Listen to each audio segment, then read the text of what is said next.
Hello, Virgo. We're going to go ahead and just jump in and get started. Now, do keep in mind these readings are for a large number of people.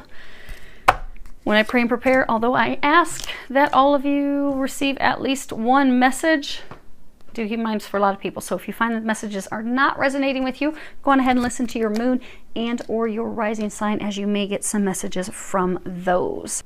So you have your situation, what has been happening in the past, the recent past. So this could be up to the past 1 to 2 months. The future outcome, and that is if you take the angel's recommendations. So you have divine love as your situation. So, community, marriage, and poverty. So we're going to move these down for a second so you can see those. Okay, so for those of you that are curious, I'm looking at the bottom of the deck. We've got toil and labor, the main male, and thief. So your spouse or partner, this person that you are in this committed relationship with, and for most of you, you're actually married, they have given money to someone, loaned money, but I'm hearing some of you. So it's like, so say they loaned a family member some money and you're like, oh, come on. You know they are not going to pay it back. They don't ever pay anything back. No one's ever going to pay the money back. Why did you do that? And your question, like, why would you give them our hard-earned money? Like, I've worked hard for that money. I feel like you robbed me. You didn't even ask me. You just gave them the money. So you are having some conflicts right now in your marriage, a lot of arguments, and it's over money, finances. And for some of you, you know, you do have a valid point. Your recent past, you have your surrender, your need to always be right. And at the bottom, it does have a couple here. And at the bottom, it says, give others the gift of letting them be right by yielding, not rigid. This will help resolve conflicts and improve your relationships. But you are at a state of conflict right now, having some arguments because you are not pleased about finding out about this money. You are not pleased that they gave it to someone, loaned it to someone. Because for a large number of you, it's like they loaned somebody, like they loaned a family member, a friend, someone that is close, someone that's in your community, in your tight-knit group. They have loaned them money, given them money, and you're like, why did you do that?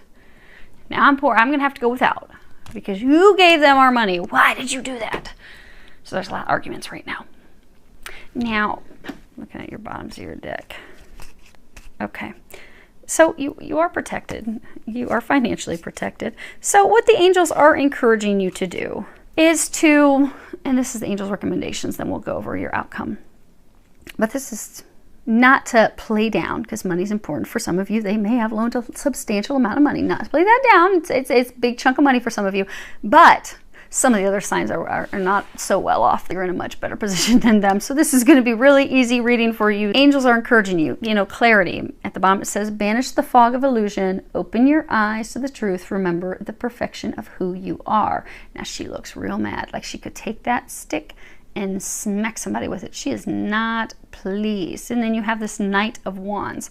Now he's the adventurer. He likes excitement and traveling and all these great things. So the angels are encouraging you to have the conversations, because clarity, have the conversations. Talk to your husband, talk to your wife. Try to understand their perspective.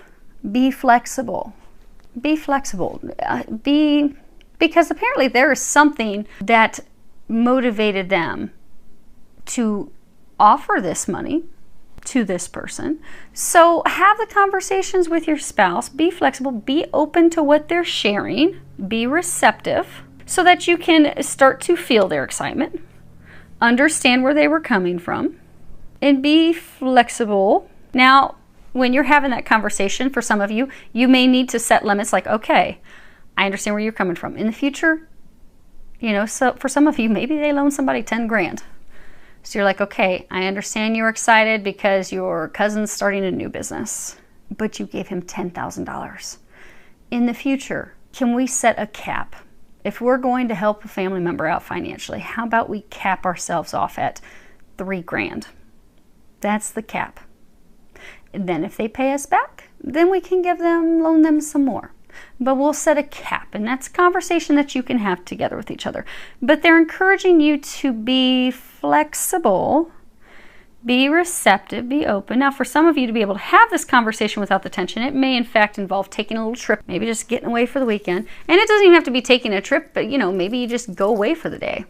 Go away, go hiking somewhere so that you can have a conversation without the stress and having it start right out as an argument, so that he will open up. Because they're showing me, like, if you're outside, so maybe you suggest, so maybe it was your husband that loaned or gave away this big chunk of money. You're already arguing. There's already a bunch of conflict. To even start a conversation is just going to kind of blow up into a big argument straight out the gate. Well, if you suggest, hey, honey, why don't we, tomorrow, let's go and go hit these trails. I'd like to go hiking and get some fresh air. So why don't we go do that? Don't make it about having a conversation about money. Just, I want to get outside and enjoy the day with you. You want to go hiking with me? Because what's going to happen is he's going to be open. He's going to be excited. He's going to be out in the fresh air. It gives him something to do, so he's not thinking about having to have the conversation and dreading it. And then that will just open up the two of you to be able to have a pleasant conversation with each other, so you can clear the air and put this behind you. So they are encouraging you to do that. And if you can do that, your outcome. So you have these beautiful cards, this Two of Cups, you have the Lovers, and then you have this not so pretty one, the Four of Chalices, which is the Miser card, and then the Nine of Pentacles. So if you can do that and have this conversation, you two are going to be back on the same page. You are going to be getting along very well with each other. All that conflict is going to fall away. You're going to be happy again. You see how she's touching his shoulder. They're on the same page. They love each other. He's snuggling into her. They're snuggling. You will be back to a happy, blissful place with your spouse. You will get back here. You will get out of this state, because you see, he's the miser. He's like hoarding that money. He's like, it's mine. Don't touch it. That's his. He is taking possession. He is refusing to share with anyone. Not with family, not with friends, not with any homeless person on the street. He's like, no, it is all mine. Back up. But then you get this. So you go from 4 Pentacles to 9 Pentacles. And this is all about harvest, reaping our rewards, reaping our benefits. So if you can go have this conversation with your spouse, your love, your connection is going to be renewed. You're going to be back in a happy place with each other. And guess what? Surprise, surprise. They are saying there is actually going to be a little bit of a miracle here, because you are trying to protect your finances, which is why you're upset. Like, why do we not have this money now? When in fact, so for those of you that maybe he loaned a family member some money to start a business, you're actually going to make some profit off of that. So maybe that $4,000 that was invested in the business, bam, you're going to be receiving $9,000 when they pay you back. And you are going to receive that. So it is actually going to be financially beneficial for you. So just know that. So now for some of you that it was like a long-term business. For most of you, however, you will be paid back, and you'll be receiving financial rewards, and you're not going to be missing the money at all, because you're protected. So, and those of you that are getting paid back, you are going to get paid back more than double what was loaned, invested. So hopefully that helps. It's going to be good. You're going to be back, happy place with your love bugs. So wishing you a lot of love, joy, and blessings.